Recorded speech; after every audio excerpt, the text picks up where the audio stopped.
and welcome to Let Me Look That Up, the show where we use the internet to try to answer life's trivial questions. I'm Adam, and I am this week's host. I'm Tristan, and I'll be using the internet to find some answers today. I'm Justin, and I am just in time for being late to this and not having the internet ready for looking things up. We've all been there. You're hanging out with a couple of friends, and suddenly that random question pops up. Like, what's a gendarme? So this is when somebody pulls out their phone to see if they can find the answer. And that's what the show's all about. It's just a couple of friends trying to find the answer to life's mysteries. And if Facebook has taught me anything, memes are facts.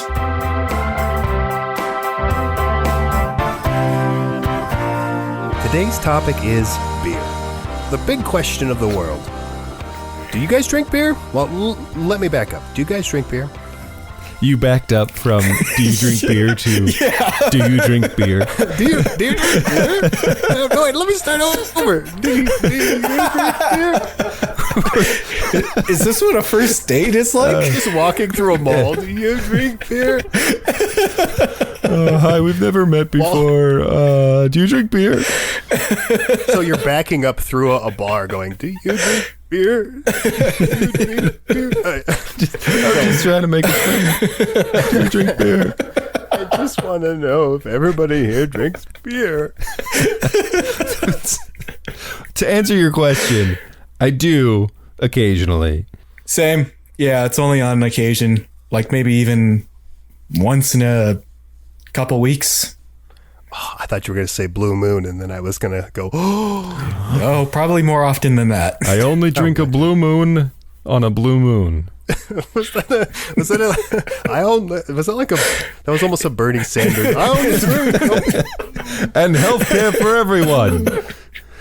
You get a beer and a doctor's visit. I think those two are compatible. Who can take me to the laundromat? I have my own quarters. So, we've established you guys like beer. I like beer. And the big thing that keeps punching me in the face is, why beer? What do you mean?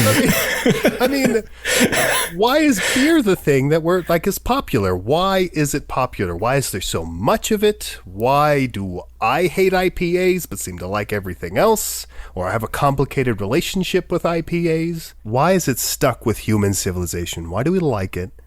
And why is there so much of it? Yeah, that's a very interesting question because, really, beer isn't good. No, not really. I think we've all come accustomed to it. That's a good, like driving, it's fun when it's fun, and it's not fun the first time you get in the car, or you want it to be fun, but it's terrifying, and the guy goes, all right, just do this and this, and you're like this? No, I'm putting the brakes on. So are you saying something like how your first cup of black coffee is not good because you're 10 at the time and your taste buds haven't matured enough to enjoy the actual taste of coffee? I think even as with mature taste buds, you might not like coffee the first time. I mean, Tristan, you didn't like coffee for years, if I remember correctly. Even Justin, you like coffee. I like coffee. Tristan, I feel like you have an uneasy truce with coffee. Is that? Yeah. So I didn't start drinking coffee until I was after high school for sure. And I only did it because I had early morning shifts and I needed something. And so I was like, well, I guess I'll drink coffee. I just need this. And then it kind of started growing on me. And I still don't crave coffee every morning. I'm not one of those people. No, I am one of those people. People are that way, and that's fine. I'm not that way. Every once in a while, I'm like, you know what? I could drink a coffee right now, which is the same with beer. Every once in a while, I'm like, I think I could drink a beer right now. But I think coffee and beer, Justin, I think you're right that coffee and beer have a very similar thing of the first time you drink it, you don't actually like it. And you eventually come accustomed to it and you're like, oh yeah, this is good because I've told myself this is good. It's good because I'm used to it, maybe. Do you think that human history is the history of people, beer specifically, going, oh, what is this? Okay, I like this now. I think early on in human history, my speculation of it is because, early humans couldn't really filter water. We didn't have Brita filters all the way back then. So we would make beer and other alcohols to get our sort of hydration that way. And so it just tasted bad, and we just went with it for thousands of years until we figured out, oh wait, we can drink clean water. It's fine. Gotcha. So it was either beer or a muddy puddle. Yeah.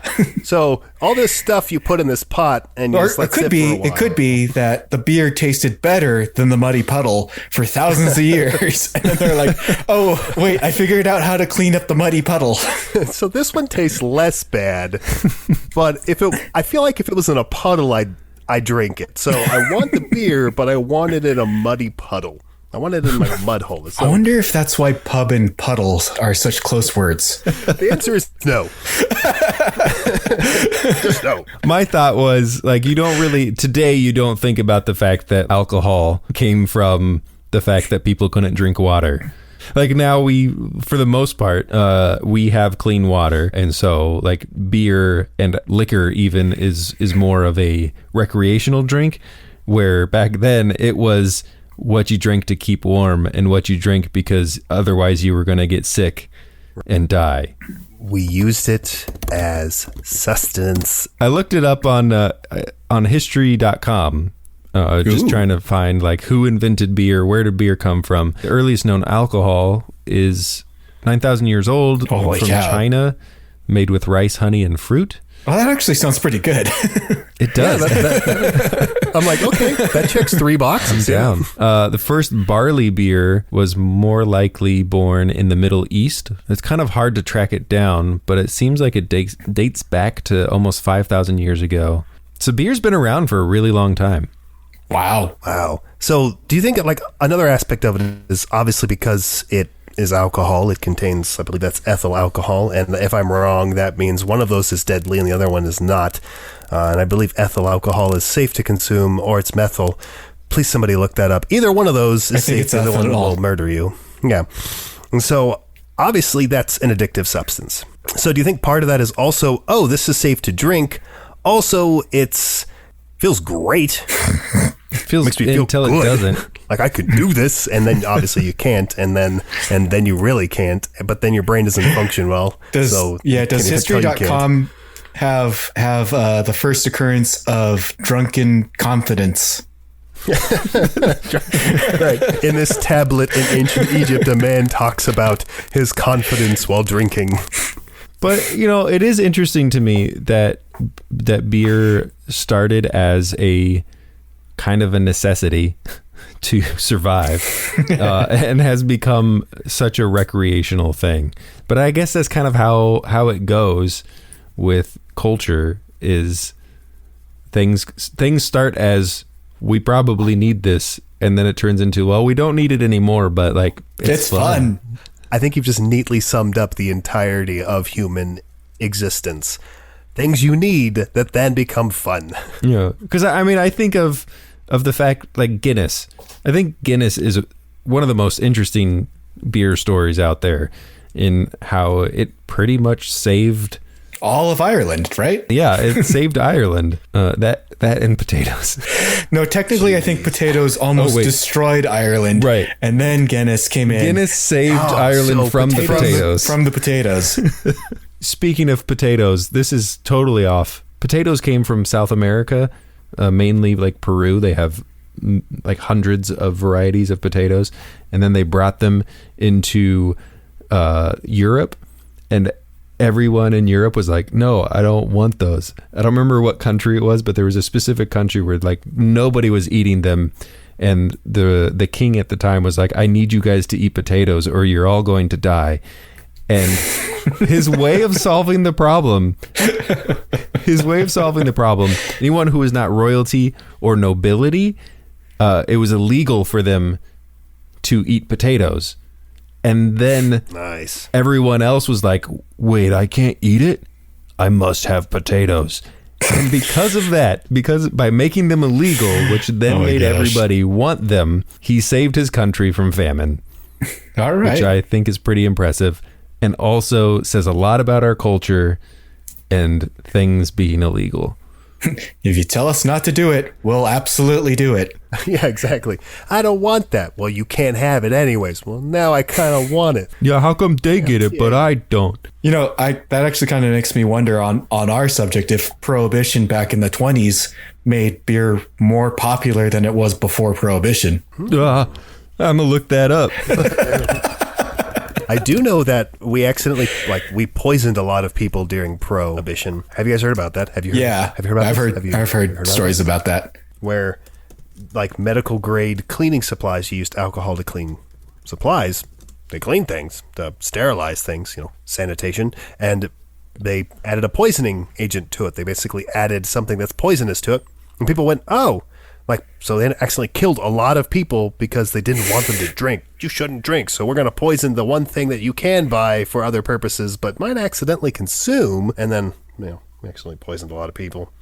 I found something on American History, National Museum of American History, talking about how beer was affected by the Prohibition, and I can't find it definitively more people drank beer after Prohibition or because of Prohibition.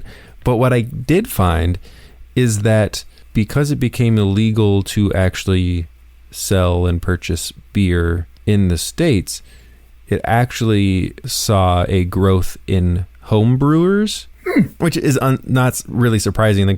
We all know about people making their own alcohol during that time. Bathtub alcohol. You can do that? But what else is interesting is that people that went to the wars that happened over the following years would go to Europe and then they would come back. They would get recipes for beer from Europe and they would bring those back. And so that actually is what started. We have, I think, a lot more of the smaller breweries that we see today actually came more from the fact that home brews became more popular. That makes a lot of sense. So instead of rolling my eyes at someone, I should go, you're keeping history alive. If they ever try to take it away, you're doing it. Yeah, and America became, American beer became pale, light lager. That's what kind of came from the Prohibition. The lager. Well, the lager is the easiest thing to make, too, so that makes a lot of sense. Maybe that's why it's so popular around the world. And that's why America became a hipster version or became a different version of itself and was like, okay, everybody else likes lagers.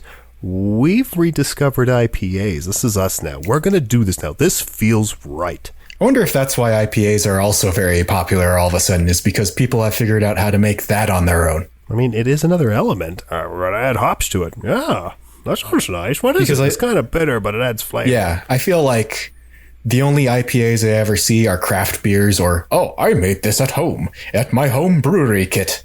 I think to recap, I feel like we've just learned that not only to keep life, it's changed. And every time somebody tries to take it away, it just reinvents itself.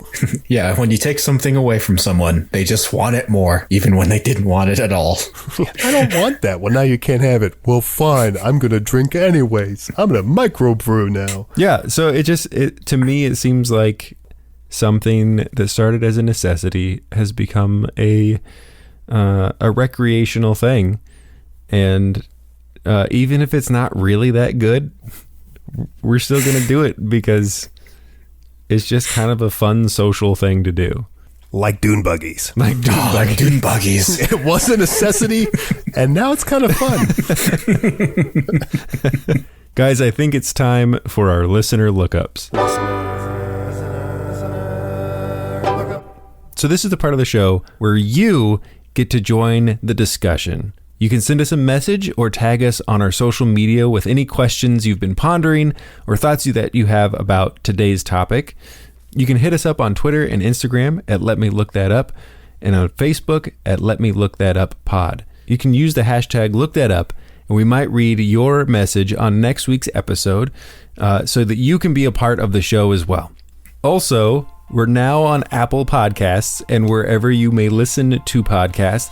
So subscribe, leave us a review. If you like the show and want to give us support, you can also do that You can buy us a coffee. The link is in the description or on our website at letmelookthatUp.com. There's a little coin button at the top of the page. And we'll see you next week on Let Me Look That Up. I'm Adam. I'm Tristan. And I'm Justin.